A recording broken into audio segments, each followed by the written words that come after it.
Assalamualaikum warahmatullahi wabarakatuh. Selamat pagi anak-anak.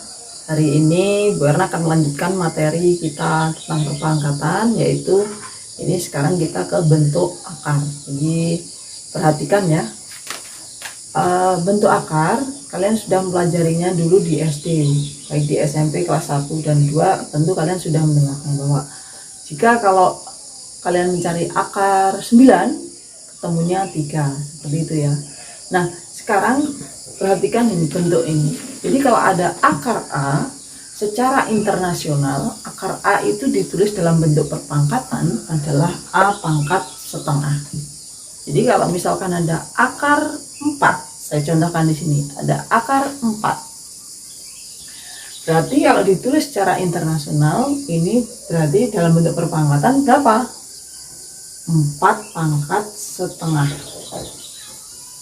Kalau sudah 4 pangkat setengah, 4 bisa kita rubah dalam bentuk perpangkatan dengan bilangan pokok 2, maka 4 ini kita ganti dengan 2 pangkat 2 seperti ini. Lalu kita pangkatkan lagi dengan setengah, 2 kali 1 2 dibagi 2 1, sehingga tinggal 2. Jadi akar 4 nilainya 2 dari mana? Dari sini. Oke ya. Nah, perhatikan selanjutnya kalian harus mengingat bentuk-bentuk akar. Jadi kalau untuk akar 1 nilainya 1, akar 2, akar 4 2, akar 9 3, akar 16 4, akar 25 5. Artinya 5 dikodratkan ketemunya 25. Seperti itu ya. Jadi kalau kalian hafal dengan perpangkatan, kalian akan dengan mudah menyelesaikan bentuk akar dan seterusnya. Kalau bisa nanti di rumah untuk perkalian bilangan lebih dari 10 juga harus dihafalkan. Contoh misalkan di sini sampai 10 Bu Erna menuliskan, nanti akar 121 berapa? 11. Berarti kalian kalau hafal perkalian dari 0 sampai 20 misalkan, 20 kali 20 400, berarti akar 400 sama dengan 20. Seperti itu. Ya, oke. Selanjutnya kita akan menyederhanakan bentuk akar. Jadi ada bilangan-bilangan akar, bentuk akar yang tidak bisa kita hitung, misalkan secara langsung. Jadi kalau ada akar 8, berarti akar 8 berapa? Nggak kayak akar 4 sama dengan 2 seperti itu. Jadi ini kita bisa sederhanakan. Untuk bilangan-bilangan lain nanti kita contohkan lagi. Jadi sementara kita akar 8. Caranya gimana? Yang pertama, kita harus mencari bilangan yang bisa diakarkan. Contohnya misalkan akar 8 adalah perkalian dari akar 4 kali akar 2. Seperti ini. Jadi kita harus mencari salah satunya itu bentuk akar seperti yang tadi yang Bu Erna contohkan, bilangan akar 1, akar 9, 3 dan seterusnya tadi. Jadi kalau ada akar 8 itu kita mencarinya akar 4 kali akar 2. Akar 4 tadi berapa? 2 kali akar 2. Jadi kalau akar 8 kita sederhanakan menjadi 2 akar 2. Contoh lagi, misalkan di sini adalah akar 12. Salah satunya harus bisa diakarkan bilangannya. 12 kalau kita cari faktornya 1 dengan 12, 2 dengan 6, 4 dengan 3. Nah, mana dari misalkan 12 ini? 12 ini 1 kali 6, 1 kali 12, 2 kali 6, 3 kali 4. Mana faktor dari 12 ini yang salah satunya merupakan bilangan yang bisa diakarkan? Yaitu ini kan. Nah, kenapa 2 dan 6 tidak? Karena 6 tidak bisa diakarkan. Jadi kita ngambil yang ini. Berarti akar 12 sama dengan akar 4 kali akar 3. Sudah? Kalau sudah, akar 4 berapa nilainya? 2. Akar 3 ada enggak nilainya? Enggak ada. Jadi langsung 2 akar 3. Ini hasilnya. Contoh yang ketiga, misalkan di sini akar 32. Akar 32 faktornya berapa? Misalkan dibagi 2, 16. 16 bisa diakar enggak? Oh bisa. Berarti ini ya akar 16 dikali akar 2. Berapa nilainya? 4 akar 2. Jadi cara menyederhanakannya seperti ini saja. Oke? Nah,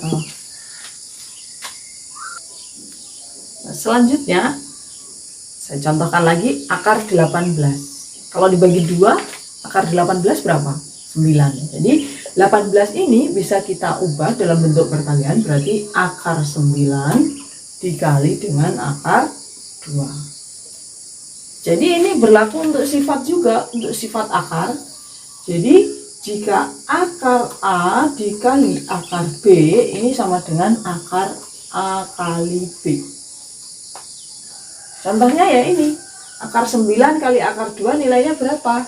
18. Jadi kalau ada akar 18 sama dengan akar 9 kali akar 2.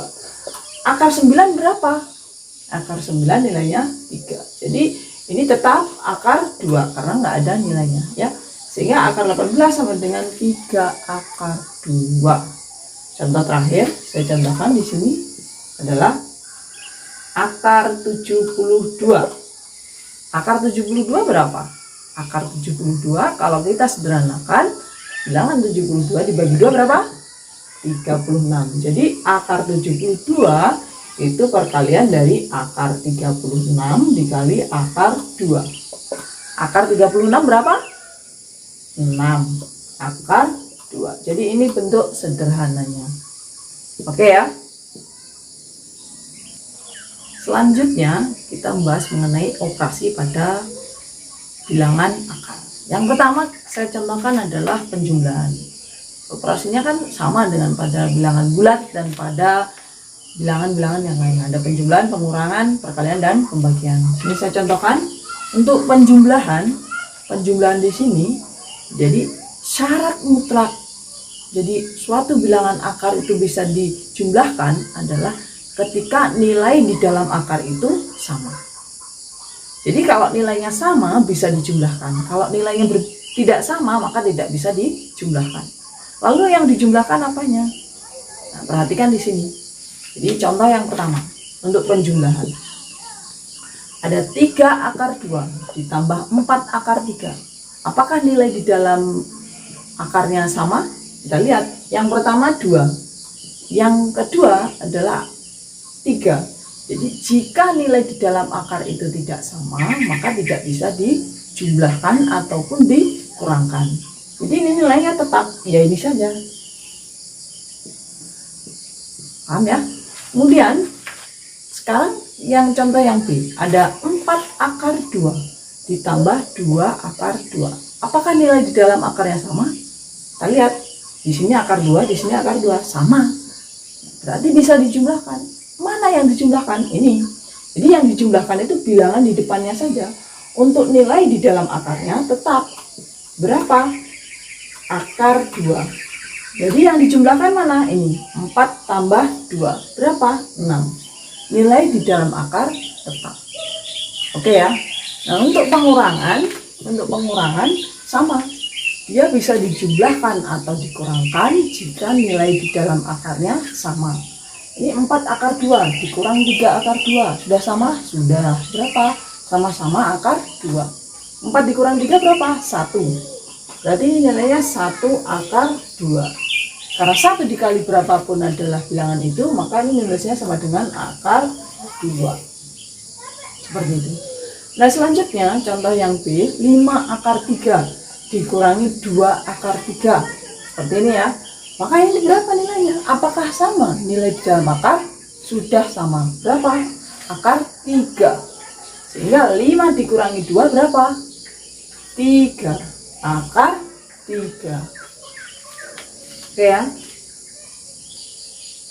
Selanjutnya ini untuk soal-soal yang akan kita bahas nanti. Jadi sederhanakan. Jadi sederhanakan bentuk akar berikut. Ingat ya. Syarat untuk bisa dijumlah dan dikurangkan bilangan akar itu jika nilai di dalam akarnya sama. Apakah sudah sama? Belum. Jadi syaratnya kita samakan. Nah, perhatikan Di sini 4 akar 2 ditambah akar 18. Nah, akar 18 itu bisa kita sederhanakan. Berapa? Ini berarti tetap kita nulisnya 4 akar 2 ditambah akar 18. Kalau dibagi 2 berapa? 9. 9 bisa diakar? Bisa. Berarti 18 ini merupakan perkalian akar dari akar 9 dikali akar 2. Dikurang 2 akar 2. Kalau sudah, ini tetap dulu 4 akar 2 ditambah akar 9 berapa? 3 akar 2 dikurang 2 akar 2. Nah, kalau kita lihat, ini sudah sama semua bilangan di dalam akarnya. Nah, kalau sudah sama, maka bisa dijumlah dan dikurangkan. Nah, 4 tambah 3 berapa? 7.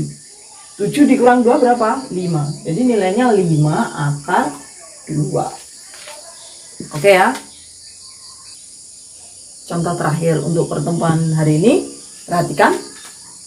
Jadi akar 32 ditambah 2 akar 8 dikurang 3 akar 2. Jadi kalau ada seperti ini, kita sederhanakan nilai di dalam akar. Karena syarat menjumlah mengurangkan pada bilangan akar, nilainya harus sama akarnya.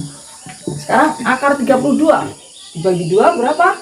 Akar 16. Jadi akar 32 perkalian dari akar 16 kali akar 2. Ditambah 2 akar 8 perkalian berapa? Kali akar 4 kali akar 2. Dikurang 3 akar 2. Saya ulangi lagi.